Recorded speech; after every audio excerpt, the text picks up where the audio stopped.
திரு Sivasubramanian sir, இப்போ நான் சொன்ன அந்த முதன்மை விவகாரத்தில் தற்போதைய நிலைகள் என்ன நடவடிக்கைகள் எடுக்க வேண்டும் என்று பார்க்கிறீர்கள்? உங்களுடைய கருத்து.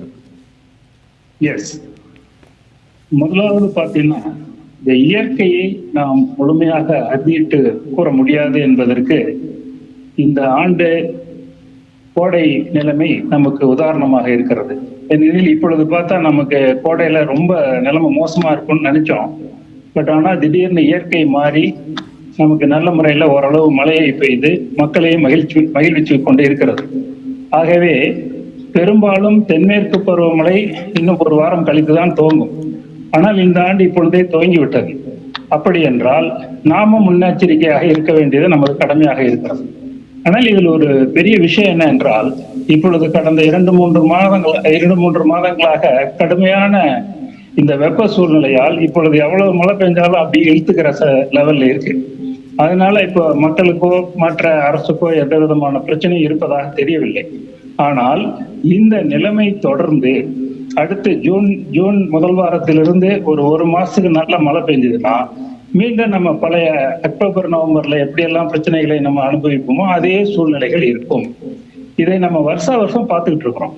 ஆனா அதுல இருக்க ஒரு தீர்வு என்பதுதான் ஒரு பெரிய கேள்விக்குறியாக இருக்கிறது. அது எந்த அரசாக இருந்தாலும் சரி, அந்த வரும்போது பார்த்து கொள்ளலாம் என்ற சூழ்நிலையில் தான் இருக்கிறத ஒழிய, உடனே எந்த பிரச்சனை வந்தாலும் நம்ம இந்த இயற்கையினாலும் எந்த பாதிப்பும் நமக்கு இல்லை என்று சொல்லக்கூடிய ஒரு சூழ்நிலை எந்த அரசு வந்தாலும் இல்லை.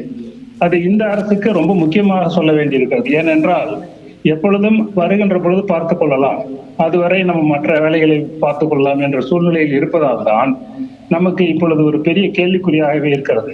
இன்னும் ஒரு 2 நாளைக்கு மழை அடிச்சதுன்னா நிறைய பேர் பார்த்தீங்கன்னா இருக்க இடம் இல்லை, அந்த பழைய கதையை சொல்லுவாங்க. அடுத்த ஒரு முக்கியமான விஷயம், இப்ப இந்த தென்மேற்கு பருவமழை என்பது நம்ம தமிழ்நாட்டுக்கு மிக கொஞ்சம் கம்மியா தான் இருக்கும், ஒன்றும் பெரிய அளவில் இருக்காது. ஆனா இயற்கையை நம்ம சொல்ல முடியாது, ஓரளவு பெரிய அளவில் அடிச்சதுன்னா ஒண்ணும் பண்ண முடியாது. அந்த மாதிரி சூழ்நிலையில மிகவும் மக்கள் பாதிக்கப்படுவார்கள். ஆனால் இயற்கையாக இன்னொரு 2-3 மாசத்துக்கு அவ்வளவு தூரம் வராது என்பதுதான் நம்முடைய குறிக்கோள்.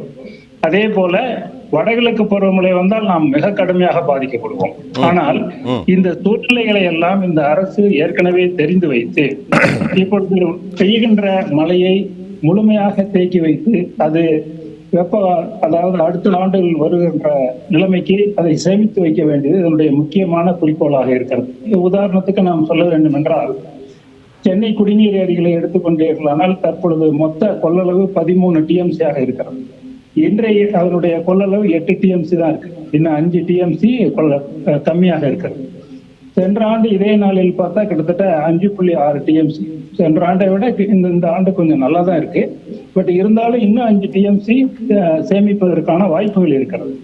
ஆகவே பெய்கின்ற ஒவ்வொரு துளி மழை நீரையும் சரியான முறையில் அந்த சேமிப்பை நோக்கமாக கொண்டு செயல்பட்டால் நாம் எந்த விதமான பிரச்சனையும் இல்லாமல் இருக்க வாய்ப்பு இருக்கிறது என்பதை நாம் முதன்மையாக சொல்ல வேண்டியிருக்கிறது.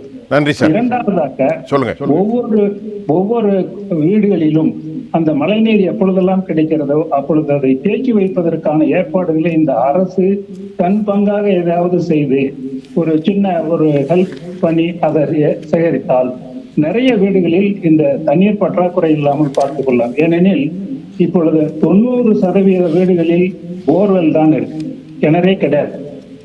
ஆகவே ஒரு 4 அடிக்கு 4 அடி அந்த சின்ன அளவுல ஒரு போர் எங்கெல்லாம் இருக்குதோ அங்கெல்லாம் போட்டு வச்சா, இல்ல கிணறு மாதிரி தோணுனா அங்க வாட்டரை கொண்டு போய் சேமிக்கின்ற பொழுது நிலத்தடி நீர் மிகச்சிறப்பாக மேலே வருவதற்கான வாய்ப்பு இருக்கிறது. இப்பொழுது கடந்த 2 மாசத்துல கிட்டத்தட்ட 50 அடி கிரவுண்ட் வாட்டர் கீழே இறங்கி போச்சு. ஆனா அது மேல வரணும் அப்படின்னா இனிமே அக்டோபர் நவம்பர்ல தான் மேல வரும். இந்த 2-3 மாசத்துல பெய்யற மழையால அது நிச்சயம் வர முடியாது. இந்த சூழ்நிலைகளுக்கு அரசு எந்த மாதிரியான நடவடிக்கைகளை எடுக்கிறது என்பதுதான் நான் பொறுத்திருந்து பார்க்க வேண்டும். ஆனால் இந்த ஒரு 3 மாதங்களில் அதிக அளவு சேதம் ஏற்படும் என்பது நாம் பயப்பட வேண்டிய அவசியம் இல்லை என்பதை நான் தெரிவிக்க விரும்புகிறேன். சார், முதல் கட்ட சொல்லுங்க.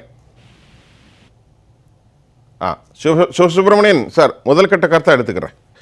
சிவசுப்பிரமணியன் சார், உங்கள்கிட்ட ஒரே ஒரு கேள்விக்கு மட்டும் பதில் சொல்லுங்க, அதை பதிலை வாங்கிட்டு நான் உள்ள போறேன். நீங்க கொடுத்திருந்த சமீப ஒரு பேட்டியில சென்னையிலேயே மலை சேகரிப்பு கட்டமைப்புகளில் இன்னும் பல இடங்களில் சரியாக முறைமைப்படுத்தப்படவில்லை, இணைக்கப்படவில்லை. உடனடியாக அந்த கால்வாய்கள்லாம் முறையாக இணைக்கப்படணும் அப்படின்னு சொல்லியிருந்தா அது குறித்து கொஞ்சம் விளக்கத்தை கொடுங்களேன். ஒரே ஒரு கேள்வி. ஆமா, இந்த சென்னையில பாத்தீங்கன்னா உங்களுக்கு ஏரிகள் கிட்டத்தட்ட ஒரு 4 ஏரிகள் பிளஸ் 2 செம்பரம்பாக்கம் டேங்க், வீராணம் இதெல்லாம் சேர்த்து தண்ணீர் சேமிப்பதற்காக 13 டிஎம்சிக்கு நம்ம எல்லா அரசுகளும் இதே தான் சொல்லிட்டு செஞ்சிட்டு இருக்கிறாங்க.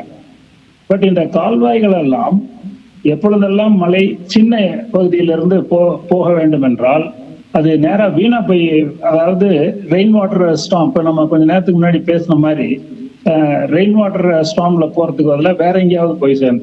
அப்ப அது வேஸ்ட் ஆகுது. அது இன்னும் பாத்தீங்கன்னா கூவம் அந்த மாதிரி இதுல எல்லாம் சேரும் பொழுது அந்த வாட்டர் சரியான முறையில யூஸ் பண்ண முடியாத சூழ்நிலை இருக்கு. ஒண்ணு. ரெண்டாவது, இப்ப நம்ம ஒவ்வொரு வீடுகளிலும் நான் முக்கியமா 2 பாயிண்ட், ஒண்ணு குடிநீர், ரெண்டாவது விவசாயத்திற்கான நீர். இது 2 மட்டும் சொல்லிட்டு நிறுத்திடலாம். இந்த குடிநீரை பொறுத்த அளவு இந்த ஒவ்வொரு வீடுகளிலும் கிட்டத்தட்ட அவங்க எவ்வளவு சேகரிக்க முடியுமோ அவ்வளவு தூரம் சேகரித்தால் ஒரு சின்ன போர் மாதிரி கூட அதுதான் கவர்மெண்ட் செய்யணும். எந்த வீடுகளிலெல்லாம் உங்களுக்கு கிணறு வெட்ட முடியலையோ அங்க ஒரு 200 அடி 300 அடி ஆழத்திற்கு ஒரு போர் மாதிரி பக்கத்துல சேர்ந்து போட்டு விட்டா அதுல போய் தண்ணீர் இறங்குன்ற பொழுது கிரவுண்ட் வாட்டர் ஆட்டோமேட்டிக்கா மேல் லெவல்ல இருப்பதற்கு வாய்ப்பு இருக்கு. உதாரணமாக இப்ப நான் இருக்கிற ஆவடி பகுதியில பாத்தீங்கன்னா இப்ப ஒரு 3 மாசத்துக்கு முன்னாடி கிட்டத்தட்ட 2 அடி கீழே இருந்தது, கையில இருந்தே மோக்கிற மாதிரி இருந்தது. 56 அடி கிட்டத்தட்ட கிணறுடைய அந்த ஆழம். இப்ப பாத்தீங்கன்னா ஃபுல்லா போயிடுச்சு, கிணத்துல தண்ணி இல்லை. 55 அடி கீழே தண்ணீர் இறங்கி இருக்கு. அப்ப இங்க எங்கேயுமே போர் கிடையாது, இங்க எல்லாம் போர் தான், கிணறே கிடையாது.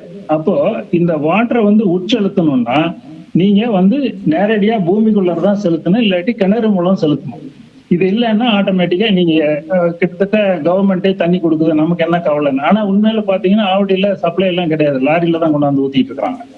இது முதல் பாயிண்ட். இது மாதிரி நிறைய இடத்துல செய்யறதுக்கு வாய்ப்பு இருக்கு. அது கவர்மெண்ட் கரெக்டான முறையில அது செஞ்சாதான் இந்த மழை நீரை சரியான முறையில் சேகரிக்க முடியும்.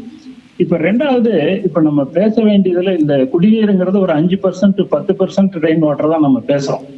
மீதி 80 to 90% ரெயின் வாட்டருக்கான பேசிக்ஸ் தான் நம்ம பேசுற ஏரிகள். இந்த ட்ரெடிஷனல் இரிகேஷன் சிஸ்டம் அப்படின்னு சொல்ற இந்த தமிழ்நாட்டுல 41,000 ஏரிகள் இருக்குங்கிறது இன்னைக்கும் டேட்டா. இப்ப கூட கொஞ்ச நேரத்துக்கு முன்னாடி பார்த்தேன், கவர்மெண்ட் டேட்டாவில் 41,000 ஏரிகள் ஒவ்வொரு டிஸ்ட்ரிக்ட் வைஸா கொடுக்குறாங்க. ஆனா நம்ம திருநாவுக்கரசர் கரெக்டா சொல்லுவாரு, பிடபிள்யூடியில பாத்தீங்கன்னா 39,202 ஏரின்னு 39 வருஷமா சொல்லிட்டு இருக்காங்க. அதேதான் எப்போ பார்த்தாலும் இருக்கும். ஆனா உண்மையில இன்னைக்கு எவ்வளவு இருக்குங்கிறது தெரியாது. இப்ப இந்த ஏரிகளை எல்லாம் செட் பண்ணிட்டு சரியான அளவு தண்ணீரை தேக்கி வைக்கக்கூடிய சூழ்நிலைகள் இருந்தால் கிராமங்களிலே கிரவுண்ட் வாட்டர் ரீசார்ஜ் மிகச்சிறப்பாக இருக்கும். ஆட்டோமேட்டிக்கா குடிநீர் பிரச்சனை நிறையவே ஆகும்.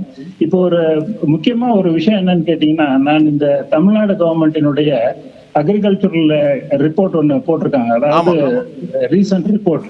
அது நான் ரெண்டாவது கேட்கிறேன் சிவசுப்ரமணியன் சார். ஓகே ஓகே, அதுக்கு நான் ரெண்டாவது டைம் தரேன். ரெண்டாவது நம்ம அதை பத்தி பேசுவோம். இந்த ரிப்போர்ட் என்கிட்டயும் கையில இருக்கு, நம்ம ரெண்டாவது பேசுவோம்.